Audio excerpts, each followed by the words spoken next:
It's constructive developments from the UK today which are coming into focus. We'll be discussing the expected outcomes from the Bank of England today, which are likely to be constructive on inflation.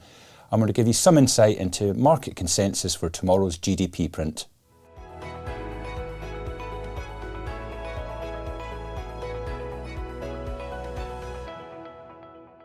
Good morning everyone, it's Thursday the 9th of May. Today we begin and focus in on the UK. The Bank of England meet for their 6th weekly meeting today, but what's interesting about this meeting is they will produce a refreshed set of inflation forecasts which are likely to show a lower path for inflation over the next 2 years.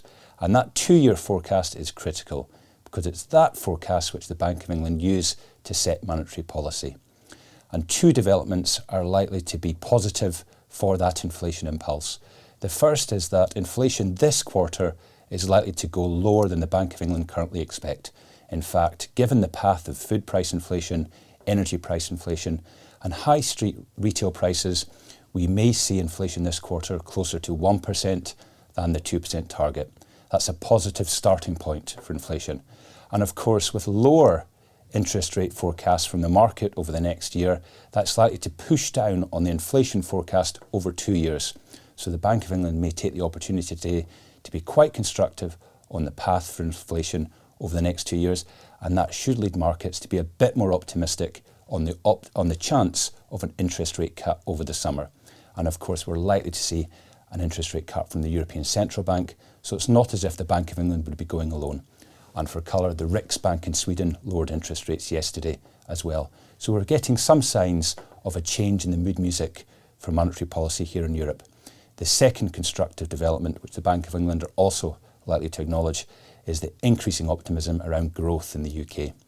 If GDP tomorrow for the month of March comes in positive, then for the first time in 2 years, the UK will have seen 3 consecutive months of positive GDP. January, February and March together could increase by around about 0.5 percentage point. Now this would make forecasts from places such as the IMF and the OECD look way too negative on the outlook for the UK, and it also implies that if the UK can continue this momentum, we may see overall growth for the year well above 1%.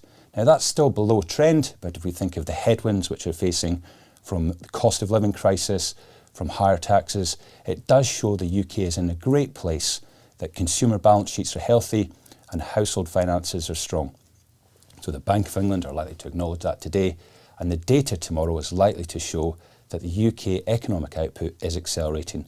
So this is a great place for the UK economy to be in, and it chimes with our global growth optimism theme here at True Potential, which is great for client portfolios and is particularly good for equities. And we're seeing that now in the UK equity market, where performance there is catching up to global equities. So that's all for today. But please join us tomorrow for the Week in Markets review, where we'll discuss these outcomes from the UK in more detail. Thank you.